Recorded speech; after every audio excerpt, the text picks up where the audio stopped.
Hello, marketers. Today we are going to talk more in depth in our market research unit 2 about scaling techniques. So let's get into it. Okay, marketers. So in chapter 8, we are going to move from experimentation that we talked about in chapter 7. That really concluded our major types of research design. We had exploratory research, we had descriptive research, and we had causal research. That was our experiments. Okay, so now we are going to move back to that experiment or that descriptive. So now we are going to move back to that descriptive research. That descriptive research, as you may remember from the previous chapters, focuses a lot on surveys. That's our main way that we collect data for descriptive research. So we're going to spend a lot of time in the next few chapters talking about the best way to come up with questions, to design the survey, the order of questions, how we word them, what the answers of the questions might be, all of those details that we need to know in order to create the best possible survey to give us the best data and the best results and make the best decisions for our clients. So this first chapter, we have 2 chapters on scales. Okay, so the first chapter is chapter 8. We're going to talk about sort of the fundamentals, what scales are, and then also get into some details on the different types of scales. In this case, we're going to be talking about comparative scaling techniques. Here's an overview of the chapter. We are going to talk about those what scaling is, those primary scales of measurement, so that we can have those concepts and terms understood. So as we move into the different types of actual techniques, we understand those different types of scales. So measurement is going to be when we assign typically numbers, but it could be other symbols to characteristics of objects according to certain rules. That's a confusing definition, but I promise it will make more sense as we get into some examples. Okay. So we need to have a one-to-one correspondence between numbers and characteristics. Our rules have to be applied the same way every time, and they can't change as we bring in new objects or new things to measure. So scaling is going to involve creating this continuum. Okay. So for example, in this slide, we have an example of an attitude scale, right? Attitude is something that we measure a lot in market research. Several years ago, Taco Bell had an incident where there's a lot of headlines about their taco meat only being like 40% actually meat. I think that's what the percentage was. And then there's all this other stuff that actually made up the taco meat, the Taco Bell taco meat. And so there's a lot of research post at that time on brand scandals like that. And what were people's attitudes before that happened, before those revelations were uncovered, and after, in terms of their attitude toward the brand. So let's just say we have an attitude scale from 1 to 100. Okay. 1 is a very unfavorable attitude towards the brand.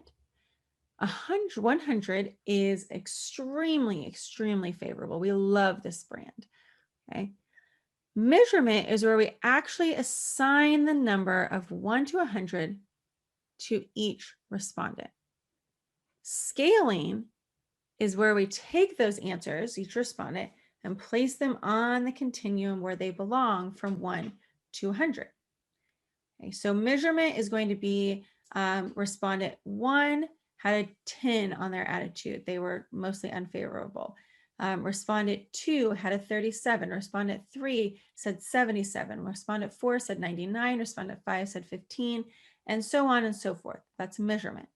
Scaling is where we then take them and put them in order on the continuum so we can see were most people favorable, were most people unfavorable, what was our average favorability rating, and so on and so forth. So for our primary scales of measurement, we are going to use an example from the Olympics because we're moving into the Olympics. Let's talk about track and field. We're going to use the 100-meter dash as our example. So we have nominal scales. This is the number that is actually assigned to the runner. This is like the number maybe that would be on their back. So runner number 7, runner number 11, runner number 3. The ordinal would be the rank order of the winners. So here we have first, second, and third place. Okay, the interval would be some sort of performance rating on a 0 through 10 scale, 0 being poor performance, 10 being great performance. Okay, and here we have 8.2, 9.1, 9.6. So you can see that those correspond with the ordinal scale, that the highest rating on the interval scale corresponds with the first place winner, and so on and so forth. We also see that in the ratio scale. So this is what we often hear. We don't hear about the performance rating often, but we would hear about a ratio scale in this example, right? What was their actual time on the 100-meter dash? So for the first place winner, he was runner number 3. He got first place. His interval rating was 9.6 on a 10-point scale. And then the ratio, his time to finish, was 13.4 seconds. Here's a great summary table of these primary scales of measurement. I highly encourage you to review this as you are studying. It has some great examples to help you conceptualize what each of these types of scales are. So let's get into this in a little bit more detail, but keeping it relatively brief so that we don't get too detailed. When we start to get too detailed in this particular course, we sort of lose our focus on the goal.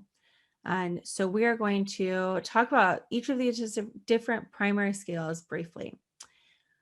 First one is the nominal scale. This is when numbers are just labels for identifying and classifying. This is those numbers assigned to the runners. This is your social security number. The number itself doesn't actually represent some sort of amount. It's just an identification number. The other thing on this one is that there's very few analyses that we can run on nominal scale numbers.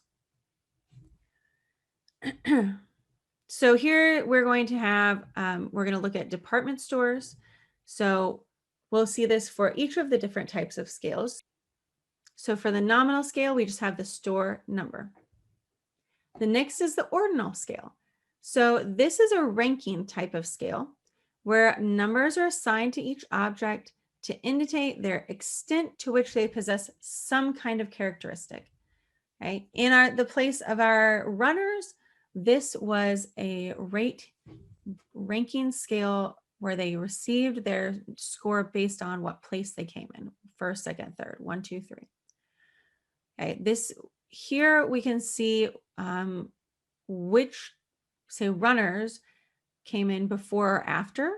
We can see the order. We can see whether or not we have more or less of a characteristic than some other object, but not how much more. So this doesn't tell us how much faster the first place person was from the second place, how many seconds it took between them. We just know that first came first. Then we have our interval scale. So here we have numerically equal distances on the scale that represent equal values in the characteristic being measured. So for example, on our interval scale for the runners, we had a performance rating from 0 through 10. So from 0 to 1 to 2, 2 to 3, 3 to 4, so on and so forth. Each of those are equal distances on the scale between equal values, okay? This helps us compare between objects. So here we can see, again, that the first place runner had a higher, which runner got first place? They had a higher rating on the scale. And then finally, we have our ratio scale. So this one, we have all the great things about all of our other scales, the nominal scale, the ordinal scale, the interval scale. We can see, we can compare between different people and so on and so forth, okay?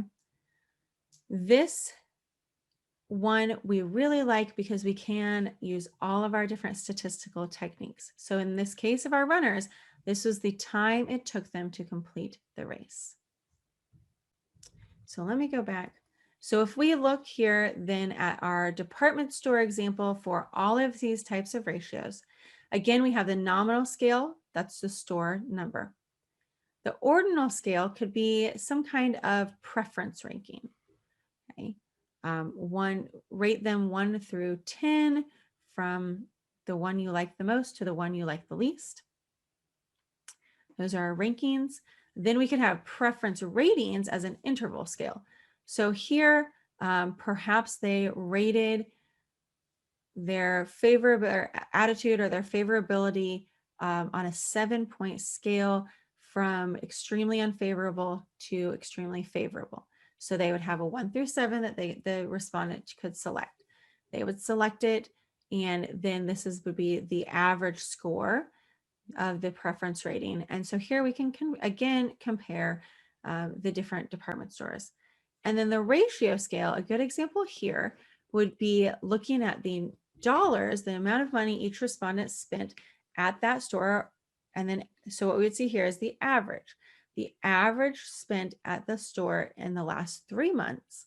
And here we can not only compare between which are better, is Nordstrom more favorable than Macy's? It looks like not so much.